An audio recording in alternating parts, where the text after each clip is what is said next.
Today, let's look at 20 random ways that you may be paying a price for your parents' problems. We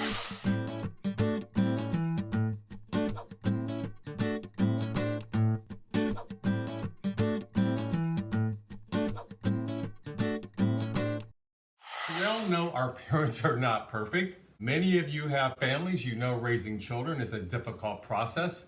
It's all encompassing. Oftentimes we're not sure of which direction to go with a particular topic, so we have to follow our gut. Hopefully it's always in the child's best interest though, right? But many parents don't have their child's best interest in mind, and then that becomes a problem because you have to be willing to claim your own stuff. So issues that your parents had to go through in their childhood, in their lives, that's very sad, but they don't get to just pass that on to their children without being called out on it, which is what this video is all about. Because we all have to own our own stuff, see where we may have problem areas, and then get some help. We have to reach out for help. We need to work at this. But for parents who don't work at it at all, it's probably going to be passed on to their children, and that's not fair. Up and comes to see a therapist like me, and they're confused. They've internalized it. They think they've done something wrong. There must be something wrong with me. When in reality, I try to help them place it at the feet of their parents. Put it back where it belongs. Yes, you have to deal with the fallout. Yes, you're in reactive mode and that's impacted you, but we don't want to own their stuff. We need to put it back on them and say, symbolically in our mind at least, they've placed their crap on me, but I'm not going to carry this through my life. So something that assists you in not carrying it through your own life is to begin putting it back on your parents and realizing this is a price I've paid for being raised by my toxic parents, but no more. This will not be handed down generationally anymore. The buck stops here. So I just wrote about 20 random examples about a half hour ago, and they apply to many dysfunctional areas in a family's life. There's no particular theme here whatsoever. I'm sort of bouncing all over because this is what therapists hear from their clients. The client is coming in to work on something thinking they're responsible, and the therapist is there to help them realize that's about your parents, not you. But we do need to deal with how that's impacted you. So number one, your parents are in a bad marriage. They don't want to get professional help rather than deal with it in an adult way. So they're taking over one of their children emotionally to be the mini husband or mini wife. Or of course, this could also be physically taking over a child as well.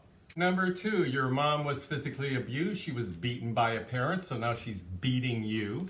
Number three, your dad had to deny all his emotions and feelings to survive his childhood, which is very sad, and I hope he will work on that. But now he's making you deny all your feelings and emotions, and he won't help you and doesn't want to listen to any of your feelings. Number four, your mom wasn't allowed to excel in any sport or activity. She wanted to, but her parents told her, no, we don't have the money, when maybe they really did. But everything was about what you can't do rather than what you can do.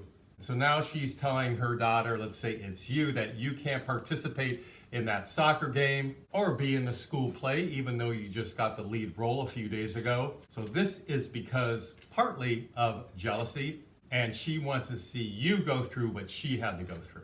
And that's not fair, which ties into number five being that your mother or your father were told they were homely. On some level, they view themselves or were viewed as physically unattractive. And now they have a stunning, handsome son or an attractive daughter with a beautiful smile, and your parent doesn't like that. They're going to try to make you believe you're physically unattractive, where by societal standards, you're not. Obviously, beauty is in the eye of a beholder, but if they're pointing out every physical flaw on you, it's because of what they went through growing up, and it's not fair to pass that down. Number six, they were told that they weren't going to amount to anything. So now, even though they have the means, they have told you they are not going to pay for your college tuition. Obviously, you can go out and earn your own money to go to college or get some financial loans, but they could help and they're not going to because they were told that they weren't going to amount to a darn thing. Number seven, because they're uncomfortable in their own sex life, whether they're married or being raised by a single parent. And so they're giving you messages telling you when you start dating that every boy is out to get something from you. He only wants a piece of ass. Or every girl is out to get your money. There's something she wants. So you don't want to go out with him. You definitely don't want to sleep with him. And of course, never talk to you about what it's like to be a sexual being, which is so important for parents to do with their kids because they're uncomfortable with their own sexual nature. Number 8, they were raised in a way where there wasn't much money in their household growing up. Nothing wrong with that. Obviously, they survived it. But now because of what they went through, you're now a teenager, you're making some good money as a waitress or out there at some construction site, learning a trade, you're a teenager, and now they want part of your paycheck, if not all of your paycheck. And if you don't do it, they find ways to guilt you. Number 9, your parents make it be all about them for could be a variety of reasons. And when it comes to watching a TV show or a movie, they always do the choosing. They don't even check with you, now you're a teenager, to see if this interests you. Would you like this? Or perhaps take turns. We're going to choose this week, but my dear son or daughter, you get to choose next time. That's healthy parenting. Number 10, dad was verbally abused by his stepfather, so now he calls his son a dunce, an idiot, a worthless piece of crap. Number 11, you're the 4th of 4 children. Your mom is very free to tell you as you're growing up that she didn't want you. She wanted to stop at 3 kids. But you were an accident, and so we had to have you. So now you become the scapegoat, perhaps. You're the mistake that's causing all the problems in the family.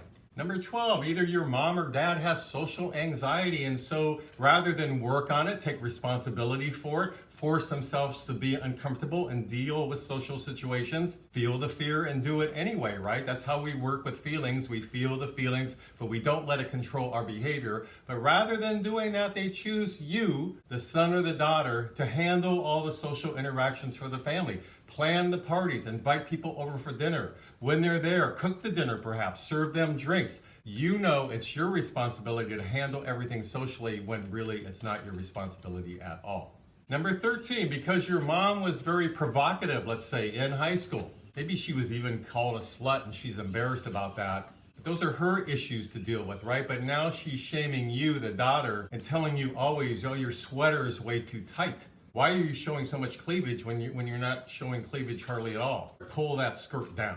When in reality, it's maybe just a couple inches above the knee anyhow. So when you start noticing this type of pattern, when by societal standards, you're dressed A-okay, nothing really wrong with it, but your parent is trying to shame you, that's coming from somewhere, and it's not fair to pass that down.